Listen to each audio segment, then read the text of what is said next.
Assalamualaikum warahmatullahi wabarakatuh. Innal hamdalillah nahmaduhu wa nasta'inuhu wa nastaghfiruh wa na'udzu billahi min shururi anfusina wa sayyiati a'malina. Man yahdihillahu fala mudhillalah wa man yudlil fala hadiyalah. Asyhadu an la ilaha illallah wahdahu la syarika lah wa asyhadu anna Muhammadan abduhu wa rasuluh. Ya ayyuhalladzina amanu taqullaha haqqa tuqatih wa la tamutunna illa wa antum muslimun. Ya ayyuhan nasu taqu rabbakumul ladzi khalaqakum min nafsin wahidah wa khalaqa minha zawjaha wa batha minhuma rijalan katsiran wa nisaa'a wattaqullaha alladzi tasaaluna bihi wal arham innallaha kana 'alaikum raqiba. Ya ayyuhalladzina amanu taqullaha wa qulu qawlan sadida yuslih lakum a'malakum wa yaghfir lakum dhunubakum wa may yuti'illaha wa rasulahu faqad faza fawzan 'azima amma ba'd. Fa inna astaqal hadithi kitabullah wa khairal huda huda Muhammadin sallallahu alaihi wa ala alihi wasallam wa syarrul umuri muhdatsatuha fa inna kulla muhdatsatin bid'ah wa kulla bid'atin dhalalah wa kulla dhalalatin finnar.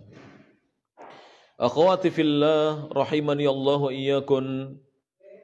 Alhamdulillah, segala puji hanya milik Allah Subhanahu wa ta'ala yang telah mengkaruniakan banyak nikmat kepada kita.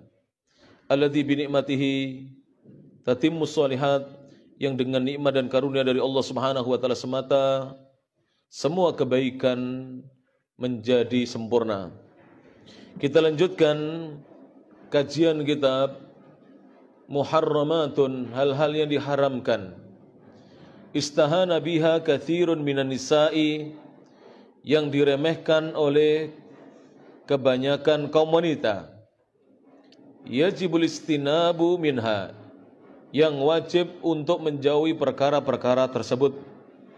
Karena perkara-perkara itu adalah perkara yang diharamkan oleh siapa? Allah Subhanahu wa ta'ala. Taib. Kita lanjutkan yang terakhir kalau tidak salah sampai poin yang ke-9 ya. Sekarang poin yang ke-10.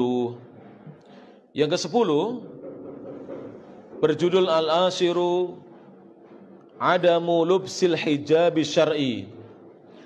Termasuk kesalahan yang ke-10 adalah adamu tidak lubsil hijab syar'i, mempergunakan hijab yang syar'i. Jadi termasuk kesalahan yang ke-10 ketika seorang wanita yang sudah baligh itu tidak mau memakai hijab yang syar'i, dia enggan.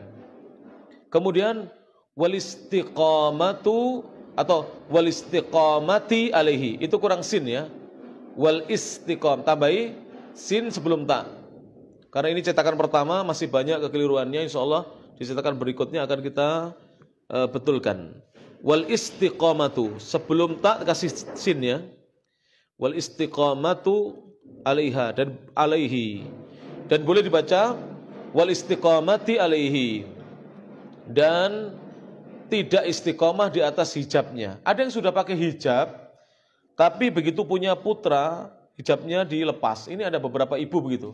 Dulu masih bujangannya di pondok memakai hijab, tapi qadarullah setelah menikah mungkin punya suami yang kurang bertakwa kepada Allah, hijabnya kemudian dilepas. Ini tidak layak. Dasarnya adalah qala Allah Ta'ala, firman Allah Subhanahu wa ta'ala. Allah berfirman dalam surah Al-Ahzab, surat nomor 33 ayatnya nomor 33. Allah menyatakan a'udzubillahi minasyaitonir rajim. Kata Allah, wa qarna fi buyutikunna. Wa qarna, dan tinggallah kalian wahai kaum wanita, menetaplah kalian wahai kaum wanita fi buyutikunna, di rumah-rumah kalian. Wala tabarrajna, dan janganlah kalian bertabarruj, jangan kalian berhias sebagaimana tabarrujal jahiliyatil ula, berhiasnya dan juga bertingkah lakunya orang-orang jahiliyah yang terdahulu. Kemudian Allah mengatakan, wa aqimnas sholata, dirikanlah oleh kalian salat, wa atinaz zakata, bayarlah oleh kalian zakat, tunaikanlah oleh kalian zakat, wa ati'nallaha wa rasulah, dan taatlah kalian kepada Allah dan Rasulnya. Allah mengatakan, wa ati'nallaha wa rasulah, dan taatlah kalian kepada Allah dan Rasulnya. Innama yuridullahu liyudhiba ankumur rijsa ahlal bait. Innama, sesungguhnya, yuridullahu, Allah menginginkan, Allah mengendaki, liyudhiba ankumur rijsa, untuk Allah hilangkan dari kalian rijs, dosa, ahlal baiti, wahai keluarganya Nabi, wa yutahhirakum tathira, dan untuk Allah bersihkan kalian, sucikan kalian dengan sebersih-bersihnya, dengan sesuci-sucinya. Ini adalah ayat yang agung, akhwat. Ayat petunjuk bagi kaum wanita muslimat agar menjalankan perintah Allah Subhanahu wa taala dalam ayat tersebut. Jadi perintah pertama apa? Wa qarna fi buyutikunna, tinggallah kalian di rumah-rumah kalian. Artinya kaum muslimat itu tidak diperkenankan banyak keluar rumah. Tidak diperkenankan banyak keluar rumah. Sebagaimana kaum laki-laki sebentar-sebentar keluar, itu laki-laki. Kaum muslimah, maka dia akan terjaga apabila berada di rumahnya. Kemudian yang kedua, wala tabarrajna tabarrujal jahiliyatil ula, dan janganlah kalian bertabarruj, berhias dan bertingkah laku sebagaimana berhias dan bertingkah lakunya orang-orang jahiliyah yang terdahulu. Jadi kaum muslimat ketika keluar rumah tidak boleh berhias. Dia hanya diperkenankan berhias di dalam rumahnya untuk suaminya. Sehingga akhwat-akhwat yang masih bujangan itu kalau berhias ya untuk siapa berhiasnya, kan gitu. Kalau yang sudah menikah berhiasnya untuk suaminya. Dan ini yang dianjurkan di dalam agama kita. Namun akhwat yang memprihatinkan kita, coba kalau kita perhatikan di luaran sana, di luar, kaum muslimat itu kalau keluar rumah berdandan, bersolek, berhias. Tapi kalau di dalam rumah bagaimana? Nah, inilah yang kebalikannya. Seharusnya keluar rumah tidak berhias, tidak berdandan. Di dalam rumah bagi yang sudah bersuami berdandan untuk suaminya. Kemudian yang ketiga, wa aqimnas sholata, dirikanlah oleh kalian salat. Jadi wanita muslimah diperintahkan untuk menegakkan salat. Wa atinaz zakat, tunaikanlah oleh kalian zakat, bayarlah zakat. Ini yang keempat. Wa ati'nallaha wa rasulah, dan yang kelima, taatlah kalian kepada Allah dan Rasulnya. Kemudian ayat yang berikutnya, wa qala ta'ala, Allah berfirman dalam surah An-Nur, surat nomor 24 ayat yang ke-31. Saya mau tanya akhwat-akhwat, An-Nur itu setelah surat apa? Setelah surat Al-Hajj. Ya tak? Al-Hajj nomor 22. Sebelum surat apa? Kok Al-Hajj? Setelah surat Al-Mu'minun nomor 23, mohon maaf. Sebelum surat apa? Al-Furqan. Al-Furqan kan nomor 25 ya. Al-Mu'minun 23. Nomor 22 Al-Hajj. Nomor 21 apa? Al-Anbiya. Nomor 20 Toha. Itu firman Allah dalam surah An-Nur ayat 31. Allah berfirman, kita simak ayatnya. Wa kullil mu'minati yaghdudna min absarihinna wa yahfadna furujahunna wala yubdina zinatahunna illa ma dhahara minha wal yadribna bi khumurihinna ala juyubihin. Allah berfirman, wa kul, dan katakanlah wahai Nabi Muhammad, lil mu'minat, kepada wanita-wanita mukminah, katakan kepada wanita-wanita yang beriman, yaghdudna, agar mereka menundukkan min absarihinna, pandangan-pandangan mereka. Jadi wanita mukminah itu tidak boleh memandang yang tidak halal untuk dipandang. Ya misalnya begini, kalau saya kan laki-laki tidak bercadar ya, paling saya memakai masker ya. Maka saya kalau melirik itu ketahuan ya. Nah, melirik kelihatan. Tapi akhwat-akhwat yang bercadar kan melirik tidak ketahuan, tidak boleh. Walaupun tidak ketahuan, bertakwalah kepada Allah. Jangan memandangi laki-laki yang tidak halal baginya. Jadi jangan memandangi laki-laki yang tidak halal. Nah, jadi wayahfadna, dan hendaknya mereka memelihara atau menjaga furujahunna, kemaluan mereka. Wala yubdina zinatahunna, dan janganlah sekali-kali mereka menampakkan perhiasan mereka. Yang dimaksud di sini adalah aurat mereka. Illa ma dhahara minha, kecuali apa yang biasa tampak darinya. Wal yadribna, hendaknya mereka menjulurkan, menutupkan bihumurihinna, kerudung-kerudung mereka, kain-kain kerudung mereka, ala juyubihin, ke dada-dada mereka. Jadi dadanya perempuan itu harus kerudungnya itu menutupi. Oleh karena itu akhwat, tidak sempurna kerudung yang hanya sampai di dada atau di atasnya dada. Jadi kerudung itu harus menutupi dada sampai ke bawah. Itu kerudung yang sesuai dengan petunjuk Nabi SAW, jilbab yang betul-betul syar'i. Sekarang kita bacakan di ayat di penjelasan bawah ayat tentang syurutul hijab syar'i. Syarat-syarat hijab yang syar'i. Jadi hijab syar'i itu ada syarat-syaratnya akhwat. Yang pertama, al-awwalu an yakuna satiran. Hendaknya hijabnya itu satiran, menutupi. Lil badani kullihi, badan semuanya. Jadi menutupi seluruh badan. Jadi hijab itu harus menutupi seluruh badan. Bukan hijab modis. Tahu hijab modis akhwat? Atau jilbab helm. Jadi jilbabnya itu seperti mencekik lehernya itu ada. Jadi jilbab helm. Itu ada ya. Mudah-mudahan dapat hidayah. Kita doakan mudah-mudahan dapat hidayah. Ats-tsaniyah kedua, la yakunu raqiqan, tidak tipis. La yakunu, keadaannya tidak raqiqan, tipis. Jadi jilbab itu jangan seperti saringan tahu, seperti jilbabnya mbah-mbah kita zaman dahulu. Itu kerudungnya itu kelihatan rambutnya. Jadi tipis sekali. Kalau dibuat nyaring tahu bisa, itu kata orang tua dulu saringan tahu itu namanya. Jadi tipis sekali. Ats-tsalits itu yang ketiga, an yakuna wasi'an, hendaknya jilbabnya itu luas. Luas itu longgar. Lebar ya, lebar. Fadfadhan, longgar atau lebar. Ghaira dayyikin, tidak sempit. Jadi jangan sampai jilbabnya itu sempit, tidak boleh sempit. Harus longgar.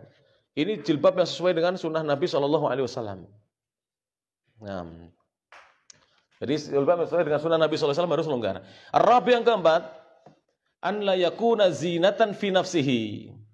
Hendaknya jilbab itu tidaklah menjadi zinatan, perhiasan, fi nafsihi, pada jilbabnya itu. Jadi jilbab tidak menjadi perhiasan pada jilbabnya. Jadi bukan jilbab yang warna-warni, berwarna-warni, bercorak-corak.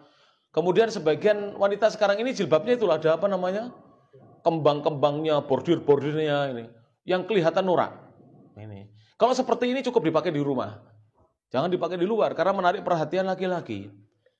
Atau muzayyanan, penuh dengan hiasan, diberi hiasan. Yastad'i, yang bisa mengundang andoror rijali, pandangan-pandangan para laki-laki. Karena akhirnya pertama ingin lihat bunganya, lama-lama ingin lihat orangnya, ya enggak? Pertama ingin lihat bunganya, waduh, bunganya bagus, warna-warni. Akhirnya pengen lihat orangnya. Ini bahaya ini, menarik pandangan laki-laki. Yang kelima, al-khamis, an la yakuna mutayyaba. Hendaknya jilbabnya ini tidak diberi wewangian. Mu'attara, yaitu tidak diberi itar. Itar itu parfum. Jadi tidak diberi wewangian atau parfum. Kalau ingin pakai parfum, wanita itu di dalam rumah bersama suaminya. Ya, pengen pakai parfum. Terus pertanyaan, Ustadz, kalau saya bersama teman-teman wanita pakai parfum apa enggak? Jawabannya tidak. Tapi mandi pakai sabun, ya, keramas pakai sampo. Jadi supaya tidak bau. Tapi tidak perlu pakai parfum sebenarnya. Parfum itu sebenarnya asalnya untuk siapa? Untuk suaminya, ya. Tapi seandainya dipakai, ya tidak dilarang sebagaimana kalau di luar. Kalau di luar jelas terlarang, ya. di luar karena mengundang naudzubillah min dzalik fitnah bagi laki-laki, terutama bagi mereka-mereka yang ada penyakit dalam hatinya. Yang keenam, as-sadis an la yushbiha, hendaknya jilbabnya tidak menyerupai libasar rijali, pakaian khusus untuk laki-laki. Jadi jilbabnya tidak menyerupai laki-laki, tidak menyerupai pakaian untuk laki-laki. Wal kafirati, atau pakaiannya orang-orang kafir, wanita-wanita kafir. Awil fasiqati, atau wanita-wanita fasik. Tahu wanita fasik? Pakaiannya seperti itu, serono, mengundang pandangan sempit, kadang kaosnya adiknya dipakai. Ya kan ada wanita-wanita tuh kelihatan pusarnya atau kelihatan punggungnya karena kaos adiknya dipakai, dia nggak bisa beli kaos ya kan. Kadang-kadang celana adiknya dipakai itu. Ya, celana adiknya dipakai. Naudzubillah min dzalik. Nah, itu tidak boleh. Itu tidak boleh. As-sabi'u yang ketujuh, an la yakuna tasawira lidzawatil arwahi. Hendaknya tidak berupa gambar-gambar, tasawir. Gambar-gambar lidzawatil arwahi. Di mana gambar itu adalah gambar-gambar yang memiliki ruh. Gambar-gambar makhluk bernyawa yang memiliki al-arwahi, ruh-ruh. Yaitu gambarnya makhluk bernyawa. Apa itu? Gambar manusia, gambar hewan, ya. Ini hendaknya demikian, tidak dihindarkan itu semuanya. Ats-tsaminu yang kedelapan, an la yakuna libasa suhratin. Hendaknya jilbabnya bukan pakaian suhroh. Pakaian apa? Ketenaran, pakaiannya artis, pakaiannya penyanyi. Ini tidak boleh ditiru. Ya, tidak boleh ditiru oleh akhwat sekalian rahmat Allah Subhanahu wa taala. Nanti kita terjaga kalau kita tidak melakukan hal-hal yang seperti itu. Insyaallah taala. Jadi sudah paham ya ini syarat-syarat hijab syar'i. Ini ada 8 syarat kurang lebih. Ini syarat yang umum ya. Yang lainnya kadang-kadang ditambahkan oleh para ulama syarat-syarat yang lainnya, tapi intinya kembali kepada 8 syarat tersebut. Baik. Kemudian keharaman yang berikutnya, keharaman yang ke-11. Al-hadiyah asyara yang ke-11, adamu ta'ati zauji. Termasuk perkara haram yang banyak diperbuat oleh kaum wanita muslimah adalah tidak mentaati suaminya. Ini termasuk hal yang haram. Qala sallallahu alaihi wasallam, Rasulullah sallallahu alaihi wasallam bersabda, "Lau kuntu amiron, seandainya aku memerintahkan, seandainya aku menyuruh ahadan seseorang an yasjuda untuk bersujud li ahadin, bersujud kepada seseorang."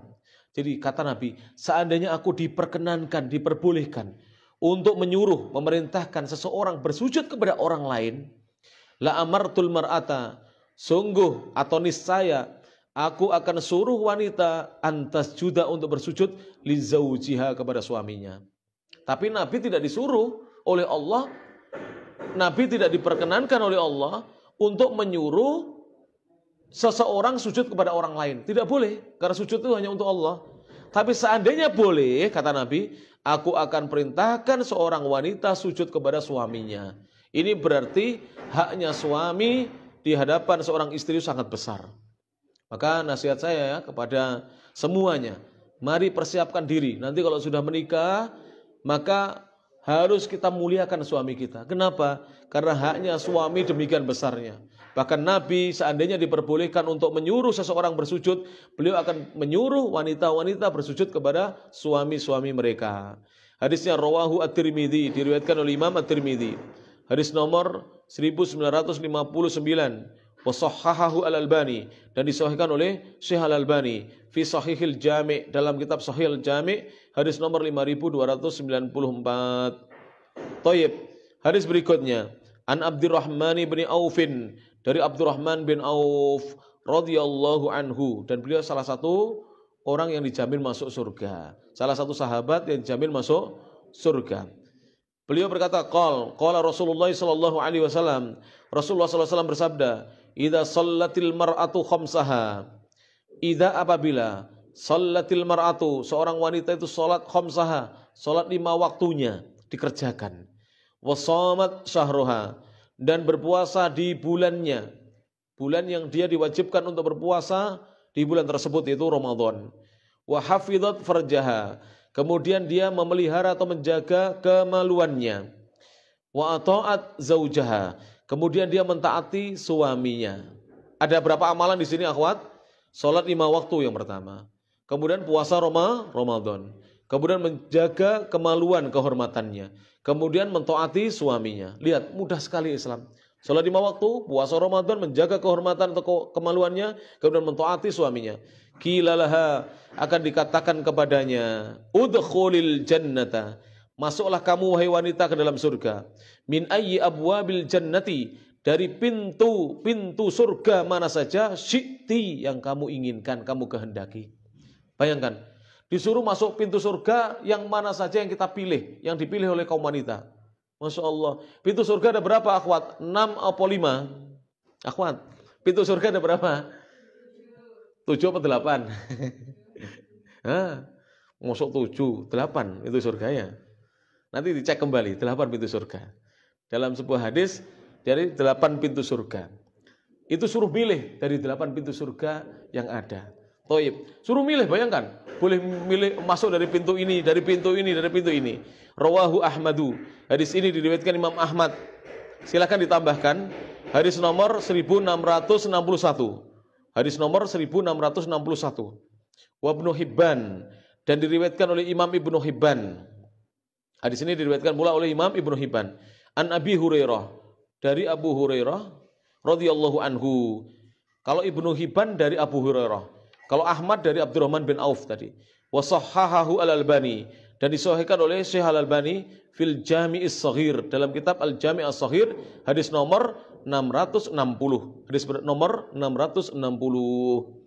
Kemudian beliau mengatakan, penulis berkata yang selanjutnya, dalil yang selanjutnya, an Abi Hurairah, dari Abu Hurairah radhiyallahu anhu. Siapa namanya Abu Hurairah? Abu Hurairah Abdurrahman ibnu Sakhr. Abdurrahmani ibnu Sakhrin ad-Dausi radhiyallahu anhu. Perawi hadis yang paling banyak meriwayatkan hadis dari Rasulullah sallallahu alaihi wasallam. Hadisnya sebanyak 5.374 hadis. 5.374 hadis. Dan beliau dilahirkan tahun 19 sebelum Hijriah, wafat tahun 59 Hijriah. Lahir tahun 19 sebelum Hijriah, wafat tahun 59 Hijriah radhiyallahu anhu. Beliau berkata, anna Nabiy sallallahu alaihi wasallam qala, bahwasanya Nabi sallallahu alaihi wasallam bersabda, idza da'ar rajulu imra'atahu ila firasyih. Idza, apabila da'ar rajulu, seorang laki-laki memanggil imra'atahu, istrinya, ila firasyihi, untuk menuju tempat tidurnya. Falam ta'tihi, namun istrinya tidak mau mendatanginya. Enggan untuk memenuhi panggilan suaminya. Fabata ghadbana, lantas suaminya bermalam ghadbana, dalam keadaan marah. Marah besar. Ghadban itu sangat marah. Alaihi, kepadanya. Kalau ghadib marah, tapi kalau ghadban marah sekali. Alaihi, kepadanya. La'anat hal malaikatu, maka para malaikat melaknatinya. Jadi malaikat melaknati seorang wanita yang dipanggil suaminya menuju kamarnya, menuju kasurnya, tapi tidak mau mendatangi suaminya. Maka dilaknati oleh malaikat-malaikat Allah hatta tusbiha, hingga di waktu subuh. Hadis ini rawahu Al-Bukhari, diriwayatkan oleh Imam Bukhari, ya. Hadis ini diriwayatkan Imam Bukhari, hadis nomor 32 dan 37. Silakan dicatat 32 dan 37. Wa Muslimun, dan diriwayatkan Imam Muslim, hadis nomor 1436. 1436. Jadi hadis yang sahih. Lantas bagaimana akhwat kalau misalnya akhwat sedang di dapur memasak atau sedang di kamar mandi mencuci?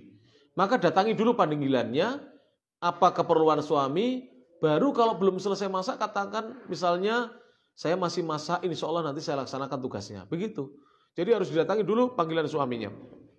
Jika akhwat lelah atau apa, sampaikan kepada suaminya baik-baik. Jangan sampai dipanggil, dia tetap di dapur, dia tetap di kamar mandi, dia tetap di ruangan tengah, tanpa memenuhi panggilan suaminya. Karena itu akan dilaknati oleh malaikat sampai di pagi harinya. Sampai pagi hari, malaikat tidak akan ridho kepada wanita yang berbuat demikian. Thayyib. Yang ke-12. Keharaman yang ke-12, ats-tsaniyah asyara, siyamu tatawwu'in, berpuasa tatawwu', siyamu tatawwu'in, puasa tatawwu', puasa sunnah, biduni idzni zauji, tanpa izin suami. Jadi akhwat-akhwat nanti kalau sudah menikah, kalau hendak puasa sunnah harus wajib izin suami lebih dahulu. Ini dengan catatan suami ada di rumah. Kalau suaminya sedang di luar misalnya mengajar atau berdakwah, ataukah suaminya bekerja di luar, apalagi kalau suaminya di luar kota, ya insya Allah tanpa izin tidak apa-apa. Tapi kalau suaminya sedang di rumah, maka wajib izin kepada suami. Dasarnya mana? An Abi Hurairah radhiyallahu anhu, dari Abu Hurairah, anin Nabi sallallahu alaihi wasallam, dari Nabi sallallahu alaihi wasallam, la tasumul mar'atu, seorang wanita itu tidak berpuasa. Jadi wanita itu tidak berpuasa. Maka jangan seorang wanita itu berpuasa. Wa zawjuha syahidun. Sedangkan suaminya syahid. Syahid itu menyaksikan. Maksudnya tinggal di rumah, ada di rumah. Suaminya berada di rumah, tidak sedang pergi. Illa bi'idnihi. Kecuali dengan izin suaminya. Karena suaminya sedang di rumah. Sebab tidak boleh dia puasa sedangkan suaminya menginginkan dirinya. Wala ta'dzanu fi baitihi. Dan tidak boleh seorang wanita mengizinkan siapapun untuk masuk fi baitihi, di rumah suaminya. Illa kecuali biidnihi, dengan izin suaminya. Rawahu al-Bukhari. Hadis ini diriwayatkan Imam Bukhari. Hadis nomor 5195. Dan Muslim hadis nomor 1026. Jadi ini adalah hadis yang sahih. Jadi tidak boleh wanita-wanita memasukkan siapapun di dalam rumahnya kecuali dengan izin suaminya. Lebih-lebih kalau itu bukan mahram, ada laki-laki bukan mahram, tidak dibukakan pintunya, tidak boleh. Cukup dikatakan ini suami saya tidak ada di rumah, sudah cukup. Atau anaknya suruh keluar mengatakan abah tidak ada di rumah, abi tidak ada di rumah, ayah tidak ada di rumah. Jadi tidak boleh seorang wanita memasukkan siapapun di dalam rumahnya, lebih-lebih yang bukan mahramnya, sedangkan suaminya tidak ada di rumah. Karena ini penting, akhwat. Banyak terjadi hal-hal yang tidak diinginkan. Perzinaan itu disebabkan wanita-wanita bermudah-mudahan memasukkan orang ke dalam rumahnya, sampai akhirnya bermudah-mudahan memasukkan laki-laki yang bukan mahramnya ke dalam rumahnya. Laki-laki yang bukan mahram ini laki-laki yang tidak halal baginya. Kalau laki-laki yang mahram itu laki-laki yang halal melihat dirinya, halal berduaan dengan dirinya, seperti ayahnya, seperti mertuanya, seperti adik laki-lakinya, kakak laki-lakinya, keponakannya, ya. Ini kemudian menantunya. Ini boleh baginya. Tapi laki-laki lain tidak boleh masuk rumah kecuali ada suami di rumahnya. Dan tidak boleh pula wanita-wanita sembarangan memasukkan siapapun, walaupun perempuan. Harus dengan seizin suaminya. Kalau suaminya mengizinkan, maka diizinkan untuk masuk. Dan beberapa wanita kadang-kadang itu ngobrol dengan temannya lama, padahal suaminya membutuhkan dirinya. Maka harus izin kepada suaminya. Harus izin, ini yang terbaik. Dan ini hadis Rasulullah SAW, keumuman hadis itu, maka wanita memasukkan siapapun harus izin. Itu keumumannya. Maka harus izin menurut keumuman hadis itu. Kadang-kadang wanita-wanita kurang paham ini. Jadi dia ngobrol berjam-jam dengan temannya, suaminya belum makan, belum sarapan, suaminya butuh ini, butuh itu, dia mendiamkannya. Taib. Apalagi kalau suaminya sakit, dia tidak merawat suaminya, dia ngobrol dengan temannya, walaupun teman wanitanya harus izin dengan suaminya. Wallahu a'lam bishawab. Mudah-mudahan bermanfaat akhwat sekalian yang rahmati Allah Subhanahu wa taala. Fa insyaallah walaupun hanya sekedar 3 pembahasan setiap Kamisnya, setidaknya kita menambah ilmu yang bermanfaat bagi kehidupan kita. Mudah-mudahan bermanfaat. Akhirul kalam, subhanakallahumma bihamdik, asyhadu an la ilaha illa anta, astaghfiruka wa atubu ilaik, wa akhiru da'wana anil hamdulillahi rabbil alamin. Tsumma assalamualaikum warahmatullahi wabarakatuh.